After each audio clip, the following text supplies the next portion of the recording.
सभी देशवासियों को जय हिंद। और हम अपने पूरे देशवासियों का हार्दिक बधाई एवं धन्यवाद देना चाहते हैं कि आज हमारा देश 80 साल आजादी का पूरा कर चुका है और हम सारे देशवासी एक साथ मिलकर इस दिन को सेलिब्रेट करते हैं और हमारे देश में सारे धर्म के लोग इस आजादी को सेलिब्रेट करते हैं। और आज मैंने अपने पॉडकास्ट चैनल में एक समाज सेवी को बुलाया जो हमारे शाहाबाद के युवा नेता हैं और युवाओं के चहेता है और युवाओं के सिरमौर हैं, जिनका नाम हम लोग भोजपुर में माझिल सिंह के नाम से जानते हैं और इनका पूरा नाम गोविंद प्रताप सिंह उर्फ माझिल सिंह है।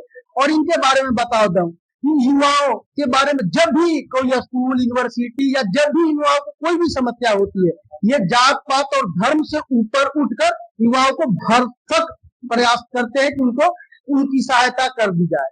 तो आज हम बात करेंगे माझिल सिंह से। नमस्कार माझिल सिंह, आपका हमारे पॉडकास्ट राधे कृष्णा में बहुत बहुत स्वागत है। बहुत बहुत धन्यवाद। और आपके चैनल के माध्यम से आज गणतंत्र दिवस के सभी आपके व्यूअर्स को भी हार्दिक बधाई। पूरे आरावासी, पूरे बिहार वासी, पूरे देशवासी को हम गणतंत्र दिवस की शुभकामनाएं देते हैं।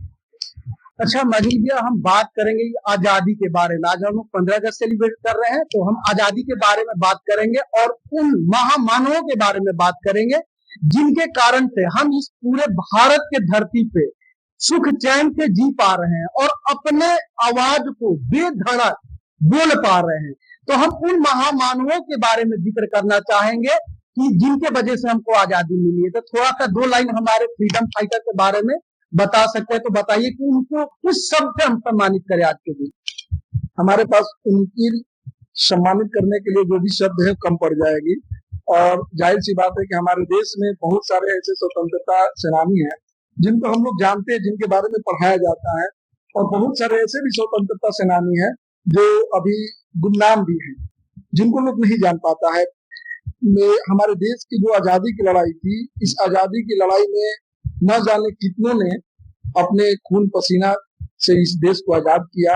और हम लोगों को तो इस आजाद देश में हम लोग जन्म लिए हैं और हम लोग ने इस आजादी में जन्म लिए। इस जो आजादी को हम देख रहे हैं, जितना आसानी से हमको ये सब चीज दिख रहा है, हम लोग कल्पना नहीं कर पाएंगे कि आजादी जो हमारे देश जब गुलाम था अंग्रेजों के द्वारा, तो उस समय कितना अपनाए को हमारे पूर्वजों ने झेला होगा।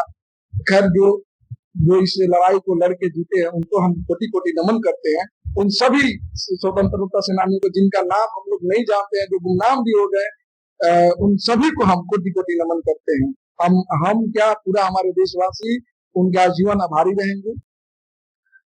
और हम यही चाहते हैं कि हमारे फ्रीडम फाइटर को हमेशा से सम्मान मिलता आ रहा है और आगे भी मिले। हमारे जो भी यूथ है, जो भी नए जनरेशन है, हमारे फ्रीडम फाइटर के बारे में जाने। और माझिल भी हम आपसे बात करते हैं कि क्या हमारे देश को आजाद हुए आज 80 साल है। यदि हमारे देश में लोकतंत्र है तो एक आम आदमी जो धरातल पे साधारण हमारे किसान और मजदूर की बात करे, वो अपने नेता से, विधायक से, विधायिका से आसानी से मिल सकता है क्या? देखिए, हमारे देश में विधायिका से मिलना, आसानी से मिलना, तो हमारे देश में तो एकदम आसानी से उसका बहुत सारा सिस्टम बना है कि अगर आपका प्रतिनिधि आपके हिसाब से गलत कर रहा है, तो हमारे लोकतंत्र में और हमारे संविधान में ऐसी व्यवस्थाएं दी गई कि जो चुनाव करके, कि जनता के द्वारा चुनी गई जो प्रतिनिधि है वही सरकार बनाती है यहाँ पे। तो हर बार चुनाव होता है, तो अगर आपके पास अधिकार है कि अगर फिर से अगर चुनाव आता है, अगर आपके प्रतिनिधि आपके हिसाब से, आप क्षेत्र के हिसाब से, विकास के हिसाब से अगर कार्य नहीं कर पाते हैं, तो आप उनको बदलिए, ये आपके हक में है। तो रही बात मिलने की कि आप आसानी से नहीं मिल पाते हैं, तो क्या आप जब चुनाव के समय वोटिंग कर रहे हैं, उस समय क्या इस विषय को ध्यान में रखकर आपने वोटिंग किया है? आपने जात पात से उठकर एक अच्छे प्रतिनिधि को चुनने का कभी काम किया है? मान लीजिए कि देखिए, अभी हम स्वतंत्रता दिवस है, हम पार्टी स्तर से उठकर हम आपसे बात करना चाहेंगे कि जब अगर हम चुनाव कर रहे हैं तो हम पार्टी पे, जाति पे, धर्म पे जाके अगर हम वोट कर रहे हैं, फिर हम शिकायत कर रहे हैं कि हमारा जो प्रतिनिधि हमसे नहीं मिल रहा है, तो उसमें केवल प्रतिनिधि को दोष देना ये सरासर गलत बात है। दोष हम उस जनता का भी है जिसने वोटिंग का जो जाति पर वोट दिया, जो कहीं ना कहीं गलत व्यू में फंस के वोटिंग कर रहा है, अपना प्रतिनिधि चुन रहा है। तो अधिकार आपका है चुनना। जब आप चुन रहे हैं तो आप एक अच्छे प्रतिनिधि को चुने जो आपको आसानी से मिले, जो आपसे जुड़ मिलकर है, जो आपके बीच के हो, तो ये तय तो यहाँ के आम जनता के, देश के आम जनता के हमारे संविधान दिया है कि वोटिंग का चुनना आपका अधिकार है। तो आप ऐसे चुनिए, आपने बीचों को चुनिए ना, आपने कुछ थोप रहा है, अगर गलत प्रतिनिधित्व थोप रहा है तो आप उसको विरोध कीजिए, आप उसको निगलेक्ट कीजिए, आप उसको वोटिंग मत कीजिए, आप मत जितवाइए, तब अच्छे जो कैंडिडेट है उसको चुनाव में जितवाइए, उसको विधानसभा भेजिए, उसको लोकसभा भेजिए। अब वोटिंग की बात कर रहे हैं कि जनता ही प्रत्याशी को चुनता है और वोटिंग की बात होती है। तो अब माजिद हम वोटिंग की बात करें तो वोट देना हर व्यक्ति की आजादी है और हर व्यक्ति का है हमारे यहाँ जो वोट दे सकता है, लेकिन वोट देना और एक अच्छे नेता का चुनाव करना दोनों अलग पैटर्न है। वोट देना कोई भी पढ़ा लिखा हो नहीं हो 18 वर्ष के बाद वो वोट दे सकता है, लेकिन अच्छा नेता का चुनाव करना एक पढ़े लिखे मानसिकता आदमी ही कर सकता है, जो विकसित आदमी है, जो पढ़ा लिखा है। और हमारे देश में वोट सबसे ज्यादा वही देते हैं जो न्यूज़पेपर नहीं पढ़ते हैं, जो शिक्षित नहीं होते हैं, और उनसे लोग बोला जाता है कि तुम अपने नेता को चुनो, और बाद में हम बोलते हैं कि हम लोग बढ़िया नेता नहीं चुने। ये दोस्त आप किसी नेता को नहीं मत कीजिएगा, नेता तो बिल्कुल नहीं ठोक रहे, हम किसी नेता को नहीं दे रहे। ये चीज है कि ये जागरूकता, ये खुद में जागरूकता की चीज है कि आप देखिए ये वोट देने का अधिकार 18 वर्ष के बाद में यहाँ के नागरिकों को वोट देने का अधिकार है। तो 18 वर्ष का जो नागरिक हो जाता है, भारत का नागरिक है, तो उसका इतना तो समझ होना चाहिए कि कौन सा प्रत्याशी आपके बीच का है, कौन काम कर रहा है, कौन आपके लिए रोज लड़ रहा है, आपके हक का आवाज उठा रहा है, आपके लिए कार्य कर रहा है, आपके लिए काम कर रहा है, आपके हक की बात कर रहा है, ऐसे सुना जाए। ये मुद्दा, ये विषय देखिए, ये विषय जो है, ये विषय दूसरा विषय पर हम लोग भटक चले जाएंगे। यहाँ पे देखिए नेता चुनना, हमारा देश आजाद है, हमारा देश लोकतांत्रिक है, हमारा देश संविधान से चलता था, चलता है आजादी के बाद में और चलता रहेगा, और चुनना आपको है, चुनना हमें। तो चुनने के लिए मैं एक बात करना चाहता हूँ कि शिक्षा व्यवस्था के बारे में आप क्या बोलना चाहते हैं? हाँ, देखिए ये आजादी को हमें 80 साल हो गए ये, और हम एक बात बोलना चाहेंगे, आप कभी देखे होंगे साइकिल दुकान पे या राजमिस्त्री, तो एक आदमी अगर मजदूरी करने जाता है 2 4 6 5 महीने में वो मिस्त्री या कारीगर बन जाता है। एक स्टूडेंट जिनके घर में उनके माता पिता 25-30 साल पढ़ा रहे, वो विद्यार्थी नहीं बन रहे। तो शिक्षा के बारे में आप क्या बोलेंगे? देखिए शिक्षा के बारे में जरूर बात होनी चाहिए। शिक्षा सरकार की भी कोशिश रही कि देश में फ्री एजुकेशन है, हमारे जो स्कूल है, जो सरकारी स्कूल है जिसमें पढ़ाया जाता है। वही बात देश में हम अक्सर बात करते हैं 3 चीज पे। आपके देश में अगर शिक्षा उच्च स्तर का हो, स्वास्थ्य व्यवस्था मेडिकल क्षेत्र में आपका स्तर ऊंचा हो, और रोजगार क्षेत्र में आपका सरकार इस 3 विषय पे एकदम सख्ती से काम करे, दवाई, पढ़ाई और रोजगार, इस तीनों विषय में आपकी मानसिकता जानना चाहते हैं। शिक्षा में बदलाव ले आना, और क्या बदलाव हो सकता है? देखिए शिक्षा में बहुत सारे बदलाव हो सकता है कि हमने देखा है गरीबी है, और आम गरीबी, हम आपके चैनल के माध्यम से कहना चाहेंगे कि गरीब परिवार के, हम भी गरीब परिवार से हैं, अगर आप गरीब परिवार से हैं तो आपको अपने परिवार को इस गरीबी के दलदल से उठाने के लिए दुनिया की कोई ताकत नहीं है, क्योंकि आप बिजनेस करने के लिए भी आपके पास पूंजी चाहिए। तो एक जरिया है वो शिक्षा है, और शिक्षा ही एकमात्र ऐसा जरिया है जिससे आप अपने परिवार के स्तर को ऊंचा कर सकते हैं। तो पढ़ाई का मौका अगर आपको मिल रहा है तो आप उसको भरपूर यूज कीजिए, और हमारे पास व्यवस्था है, व्यवस्था को आप बढ़िया सुचारू ढंग से काम करिए। हमने देखा है हमारे देश में IAS IPS इन तमाम लोग ऐसे भी होते हैं, आम परिवार घर के बच्चे भी कर रहे हैं। हाँ मुश्किल है, लोग कहता है ना कि पोल के नीचे बैठ कर तैयारी कर लेना, तो आज की सिचुएशन ये नहीं है। एजुकेशन जो है बहुत महंगा हो चुका है, इस पे सरकार के काम करना चाहिए। एजुकेशन महंगा हो चुका है, जो कि इतना महंगा नहीं बिकना चाहिए। जैसे हमारा भारत राम राज की हम बात करते हैं, तो राम राज में गुरुकुल था। शिक्षा बिकाऊ चीज नहीं होना चाहिए, देश में शिक्षा बिकाऊ नहीं होना चाहिए, शिक्षा को फैक्ट्री मशीनरी चीज में नहीं डालना चाहिए, इस पे बचना चाहिए। लेकिन लहरों के डर से नौका पार नहीं होती, कोशिश करने वालों की कभी हार नहीं होती। हाँ अगर आप थोड़ा सा गरीबी में है तो दिक्कतें होगी, जो काम आपको 1 वर्ष में पूरा करना है वो आपको 4 वर्ष लगेगा, लेकिन आप अपने मंजिल के लिए और मेहनत ईमानदारी से लगे रहिएगा तो ऐसा कोई एग्जाम नहीं है जो आप क्रैक नहीं करिएगा। चलिए माजिद भाई, अब हम बात तो अपने देश की आजादी से लेकर सब कुछ बात करें, अब हम अपने किसानों की बात करें। देश जब आजाद हुआ था उस समय हमारा देश कृषि प्रधान देश कहता था, और पूरे विश्व में भारत एक ऐसा देश था कि पूरे विश्व को अन्न देने की क्षमता भारत में थी।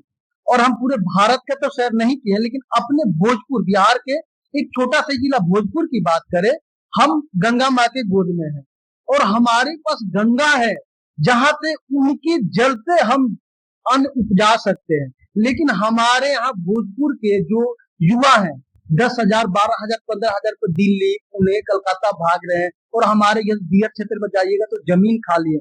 क्या उनको कृषि के बारे में कुछ बताया सिखाया नहीं जाता है? हम एक चीज कहेंगे कि अभी बहुत सारे कृषि का व्यवस्था, लेकिन एक अपने भोजपुर जिला के भौगोलिक कारण, भौगोलिक जो हम लोग की व्यवस्था है, भोजपुर जिला के बारे में आपने कहा, हम आरा में हम लोग बैठ कर ये आपके सामने मैं बात कर रहा हूँ। तो एक चीज बता रहा हूँ कि हमारे भोजपुर जिला के भौगोलिक दृष्टिकोण कृषि से देख लीजिए कि आधा भोजपुर जिला बाढ़ ग्रसित है और आधा भोजपुर जिला जो है सूखा ग्रसित हो जाता है। आपका जो दियर का जो है क्षेत्र, आरा के इस पार गंगा के किनारे का जो क्षेत्र है वो बाढ़ में चला जाता है, और हमारे जो दक्षिण का जो क्षेत्र है वो सूखा में चला जाता है। तो इस विषय पे गहन चिंतन की जरूरत है ना। हमारे जिला के डीएम साहब को, हमारे प्रतिनिधि को इस विषय पे कभी बात करते हुए नहीं देखा कि इस विषय को हम कैसे लड़े। जैसे जहाँ बाढ़ ग्रसित क्षेत्र है तो वहां पे हम लोग को एक जागरूकता अभियान भी होना चाहिए। कृषि का जो विभाग है उसको ये चीज करना है कि यहाँ पे हम लोग खेती कर सकते हैं। जैसे कि बाढ़ के बाद जो खेती होता है, जो हम लोग मटर करते हैं, अभी मटर, जो चना, मकई वगैरह जो फसल है, रबी फसल जो है इस क्षेत्र में हो सकता है, और दक्षिण क्षेत्र में धान का है। तो जहाँ बिजली का व्यवस्था नहीं है, आज भी कई गांव है, जैसे मेरा भी गांव है, जहाँ अभी खेत में बिजली की व्यवस्था नहीं हो पाई है। तो उन व्यवस्थाओं में जहाँ सूखा ग्रस्त है वहाँ बिजली कैसे आए, जहाँ बाढ़ ग्रस्त है वहाँ पे पानी को कैसे नियंत्रण किया जाए, इस विषय पे चर्चा होनी चाहिए। इस विषय पे कार्य होनी चाहिए। जब चर्चा होगी तो कार्य होगी, तो विषय कार्य होगी तभी हमारी यूथ की पलायन रुकेगी। तो अभी भी बहुत सारा अभी जो खेती है उस पर भी बहुत सारा व्यवस्था अभी बोल गया। ड्रैगन खेती के बारे में मैंने अभी इजराइल में यूट्यूब सोशल मीडिया पे देखा, इजराइल की भूमि में मैंने देखा, भारत तो कृषि प्रधान देश माना जाता है, लेकिन इजराइल एक भूमि पे एक सीजन में 7 फसल निकालती है। यही कह रहे हैं कि अपडेट होना पड़ेगा। हमने मोबाइल जब शुरू में लिया 2G, 3G, 4G, 5G, इस तरह से हम लोग अपडेट होते जा रहे हैं। तो खेती में भी अपडेट होने की जरूरत है कि कौन सा हम खेती करें जिससे पूंजी जो है उससे ज्यादा है। और सरकार को भी ध्यान देना चाहिए। हम लोग देखे हैं कि आज भी किसान की व्यवस्था है, जो हम लोग धान उपज करने में जितना हम लोग का खर्चा हो रहा है उस हिसाब से किसान का कभी भाव नहीं बढ़ा है। जो अन्न आता है हम लोग जब लेकर आते हैं, किसान जब मार्केट में बेचने जाता है तो उस प्रकार से नहीं होता है। तो किसान को भी अपडेट होने की जरूरत है। ये बिचौलिया कहाँ में आ जाता है? एक और चीज कहेंगे, ये गाना आपने सुना होगा कि मेरे देश की धरती सोना उगले उगले हीरा मोती, और हर 15 अगस्त मेरे देश की धरती। तो सोना को बनाना, आप लोग कह रहे हैं सोना उगले हीरा उगले मोती उगले, तो सोना कहाँ कैसे बनता है? उसको आग में तपाना पड़ता है। हीरा भी कहाँ मिलता है आपको पता है? पत्थर से हीरा निकालना पड़ता है। मोती पानी से निकाला जाता है। आपको एक मिनट रुकना चाहेंगे। हमारे देश के जो किसान सोना निकालते हैं और पूंजीपति, हम पूंजीपति अपने सोना, अपना सोना अलमीरा में और बैंक में रखते हैं। पहले हमारे देश के किसान जितने भी अनाज उगाते हैं वो सोना खेतों में फेंके छोड़े रहते हैं। तो वो उनकी संरचना रखने की, रख रखाव, हमने बस वही हम बात कर रहे थे। गाना तो लोग सुन रहे हैं, गाना के भाव नहीं समझ पा रहे हैं।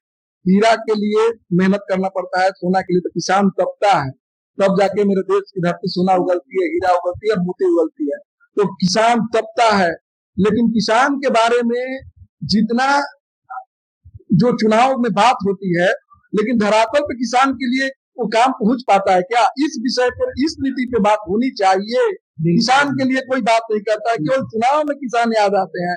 लेकिन किसान जब आप शाम की थाली खाते हैं, दोपहर में थाली खाते हैं, और उस थाली को जो सजा रहा है, उसके घर में थाली सज रहा है कि नहीं, इसके बात कौन करेगा?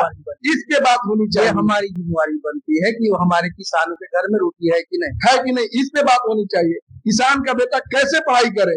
और एक दुख की बात हमें बड़ी लगती है कि अगर कोई पढ़ा लिखा आदमी खेती और किसानी में बढ़िया काम करने लगे तो लोग उसको अनपढ़ समझते हैं कि किसान नहीं, पढ़ा लिखा नहीं। वो व्यक्ति अनपढ़ है, जो उनको अनपढ़ समझ रहा है। अभी हमारे शहर में और हमारे भारत की ये सोच हो गई है कि किसान अनपढ़ रहते हैं। तो सोच बदल रहा है। हमने देखा इंजीनियरिंग किए हुए लड़का को कि कहीं मछली पालन का काम कर रहा है, अच्छे तैयारी करके जो लड़का बीटेक वगैरह करके वो लोग एक लड़का से हमको मुलाकात हुई जो कि इंजीनियरिंग करके और ड्रैगन फूड होता है, ड्रैगन, हाँ ड्रैगन फूड, तो उसको क्या उसका पता है आपको, एक फल जो है 100 रुपए में बिकता है, कॉस्टली आता है। हाँ कॉस्टली आता है।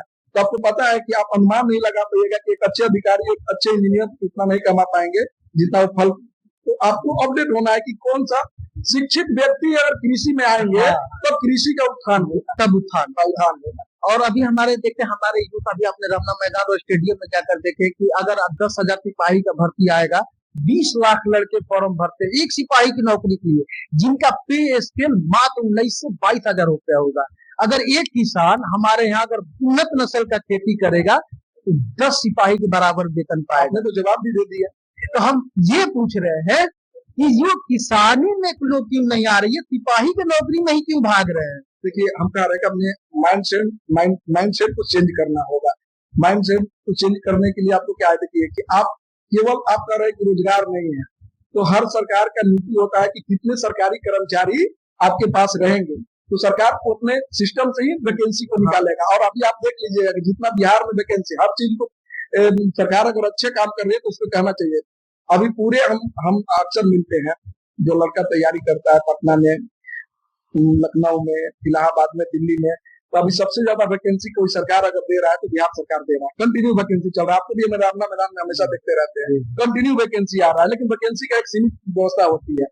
तो आपको स्टार्टअप करना, मोदी जी ने हमने कहा कि आप स्टार्टअप कीजिए, तो किसी ने कहा कि पकौड़ा बेचने की बात मजाक उड़ाने लगे। पकौड़ा बेचना विषय नहीं होता है, सुन लीजिए, आपको बिजनेस में आना पड़ेगा, आपको धंधा में आना पड़ेगा, बिजनेस करना पड़ेगा, नए नए सेटअप डालना पड़ेगा। कृषि में आइए, बहुत सारा है जो कर रहा है ना, बहुत आगे बढ़ रहा है। मछली पालन करके आपको देखिए 10 कट्ठा जमीन में जो मछली पालन कर रहा है उसका भी फायदा हो रहा है। आप केवल ये टारगेट बना लिए कि हम केवल दौड़ेंगे, नौकरी करेंगे, सिपाही के वैकेंसी करेंगे, तो जो लड़का सिपाही के लिए कर रहा है वो सिपाही के लिए जा रहा है, वही लड़का आईएएस की तैयारी कर रहा है आईएएस जा रहा है। तो अपने सोच को बदलिए, आप सब कुछ कर सकते हैं, करना क्या है आपको तय करना है। और माजिद देव एक बहुत गंभीर सवाल है आपसे, और हम इस आज 15 अगस्त के पावन मौके पे ये बात पूछना चाहते हैं कि हमारे यहाँ भारत जब किसानों का देश है और हमारे यहाँ ताजा अन्न उपलब्ध है, तो ये फास्ट फूड रमना के चारों तरफ देख रहे हैं, फास्ट फूड का मेला होड़ लगा हुआ है, और हमारे और आपके घर के बच्चे जिद कर रहे हैं वो खाने के लिए, और खाने के बाद एक ऐसा समय आ रहा है कि छोटा बच्चा अपना शरीर ग्रोथ नहीं कर रहा है, खिलने से पहले मुरझा जा रहा है। ये क्या है? एक चीज पे हम, ये बहुत गंभीर मुद्दा है आपका, इस मुद्दा पे देश व्यापक मुद्दा पे चर्चा होना चाहिए। सुन लीजिए, बता रहे हैं क्या है। जो हम लोग पनीर खा रहे हैं, दूध का उपज कितना है, होटल में रेस्टोरेंट में हम लोग खा रहे हैं, तो पनीर कैसे बन रहा है, पूरे स्वास्थ्य के साथ खिलवाड़ हो रहा है। आप नहीं विश्वास कीजिएगा, किसी भी कैंसर हॉस्पिटल में जाइए, रेशियो बढ़ गया है, जगह नहीं मिल रहा है। तो हम बता रहे हैं जो फास्ट फूड जो हम लोग खा रहे हैं, तो जो हमारे फूड ऑफिसर होते हैं उनको इस विषय पे जांच होना चाहिए। जिस स्तर पे किसी को जांच होना चाहिए नहीं हो रहा है, हम आपके चैनल के माध्यम से कहेंगे कि इस विषय पे चर्चा भी होनी चाहिए, सदन में भी चर्चा हो, और इस पर व्यापक प्रतिबंध लगे। ऐसे जो चीज जो हानिकारक है उसको मार्केट से बैन होना चाहिए। हानिकारक ही नहीं, ये जागरूकता भी करना है कि फास्ट फूड से दूरी करना है। बिल्कुल, हम लोग तो दही मठा वाला आदमी है, इसीलिए तो कहाँ गया जो हम लोग बचपन में जो दही मठा सातू ये मिल रहा है क्या, वो हमारे भारत था, वो हमारा भारत था। तो आपको आना पड़ेगा। ये अभी मानसिकता गुलाम हो रही है भारत की। जैसे हम लोग कहते हैं ना, अंग्रेज तो चले गए लेकिन गुलामी वाली मानसिकता छोड़ गए हैं। हम स्वतंत्र देश के नागरिक, हम उस भारत के नागरिक है जहाँ पे अन्न उपजा के फर्स्ट थाली बनते ही कौवा और गाय मतलब पंच तत्वों को खिलाते हैं। हम बांट कर खाने वाले, हम सड़ा अनाज क्यों खाए? देश बहुत आगे बढ़ रहा है, कुछ नीति सरकार की हो सकती है, कहीं कोई विरोध कर सकता है, लेकिन ये कहने में मेरा कोई दो राय नहीं है कि आपका देश विकास की ओर है, विकास कर रही है। कुछ मुद्दे हैं, कुछ बातें हैं जिस पे चर्चा होनी चाहिए। एक आपके चैनल से जाते जाते एक मुद्दा पे हम बात करेंगे कि जैसे कि कॉलेज, यूनिवर्सिटी, स्कूल, इन विषयों को राजनीति से हमेशा दूर रखना चाहिए, बिल्कुल भेदभाव से दूर रखना चाहिए। लेकिन सरकार इस पे यूजीसी वगैरह लागू कर रहा है, इससे छात्रों में एक डर का माहौल पैदा हो रही है। आप जब स्कूल में जाते हैं तो आपका दोस्त कौन से जाति का आपको पता नहीं होगा, आप कब जानते हैं, जब आम जीवन में आते हैं तब आप जातीयता का शिकार बन जाते हैं। नहीं, हमको तो पढ़ाया जा रहा है कि क्लासरूम में जितने भिन्न होते हैं उसको छात्र बोला जाता है, उसकी जाति नहीं होती है। एक देश इसीलिए बनाया जाता है वो विद्यार्थी हैं, सब बराबर हो, वो विद्यार्थी हैं। केवल समान वर्ग के जो छात्र हैं उनके साथ भी भेदभाव ना हो। देखिए, इस विषय पे देश में चर्चा होनी चाहिए कि कॉलेज, यूनिवर्सिटी और एजुकेशन की जो मेडिकल, इन विषयों को राजनीति से दूर करके केवल वहाँ पे व्यवस्था दुरुस्त हो, ऐसे मांग हम भी करते हैं। जी, आपकी सोच को हम आगे बढ़ाएंगे अपने चैनल के माध्यम से। और माजी पे एक सवाल आपसे करना चाहते हैं। 2047 में हमारे देश को आजाद हुए 100 साल हो जाएगा, तो आप 2047 में इस भारत को और बिहार और भोजपुर की धरती को कैसा देखना चाहेंगे? हम तो भोजपुर की धरती को और बिहार की धरती को चाहेंगे कि ज्यादा विकास हो। विकास तभी होगा, जान लीजिए सरकार सब एक जैसी होती है। हमारे युग पुरुष अटल बिहारी वाजपेयी ने, पूर्व प्रधानमंत्री भारत रत्न ने कहा था कि सरकार सब लगभग एक जैसी होती है। देश के आम नागरिक की मानसिकता को बदलना है और अपने देश के प्रति ईमानदार होना है और जात धर्म से उठ के और विकास की ओर बात करके सरकार में डर होनी चाहिए कि अगर हम विकास की बात नहीं करेंगे तो हमारी सरकार जा सकती है, सरकार कोई भी हो। तो हम जनता जिस दिन ठान लेगी तभी कुछ होगा। केवल आप सरकार को दोष देना ये सरासर गलत है।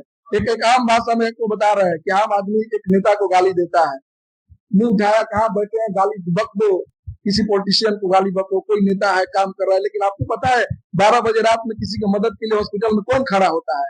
वो छोटा नेता हो अपने वार्ड का या बड़ा नेता हो आपके जिला का, कोई हो, वही खड़ा होता है। तो इस विषय को समझना चाहिए और बदलाव खुद में लाना है। वोट का शक्ति आपको है, वोट आपको देना है, सरकार बनाने की शक्ति आप में है। आपको तय करना है कि हम सरकार कैसी चाहिए, सरकार कैसी बननी चाहिए। बहुत बहुत धन्यवाद।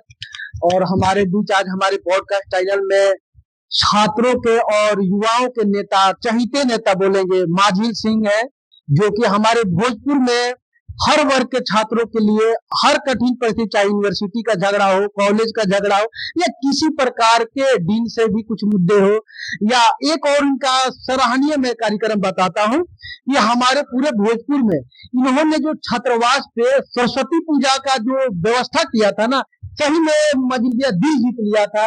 जो आपने आरती का व्यवस्था किया था, जो आप सरस्वती माँ का आराधना किया था, ऐसे मैंने भोजपुर में कभी नहीं देखा था। आपने देखा होगा कि कहीं पूजा में आरती की व्यवस्था नहीं होती थी। हम लोगों ने पूजा में पहली बार पूजा में क्या हो गया था कि पूजा हो रहा है, प्रोग्राम लोग करते हैं,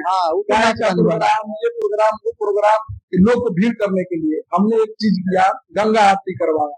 पूरे शहर के महिलाएं, माताएं, युवा, बुजुर्ग सब लोग आते, और जैसे लग रहा था कि हम लोग 80 घर। अब तो लोग इंतजार करते हैं सरस्वती पूजा का, बहुत बेसब्री से इंतजार करते हैं। बाद में हमने जब ये चीज किया, ये सुपर हिट हुआ लोगों के बीच में कि धर्म के प्रति, आस्था के प्रति लोग है। और फिर उसके बाद में दुर्गा पंडाल में सब जगह इस चीज को देखने को मिला। तो ये कार्य आपका बहुत ही सराहनीय रहा है भोजपुर में। और अपने राधे कृष्णा पॉडकास्ट चैनल के माध्यम से आपका धन्यवाद करना चाहता हूं कि आपने अपना कीमती समय निकालकर हमारे बीच दिया। और आपको ये वीडियो अच्छा लगे तो ज्यादा से ज्यादा लाइक, शेयर और सब्सक्राइब जरूर कीजिएगा। और हम मिलेंगे आपको हर हफ्ते अपने भोजपुर के, अपने बिहार के मुद्दे को लेकर। धन्यवाद, नमस्कार।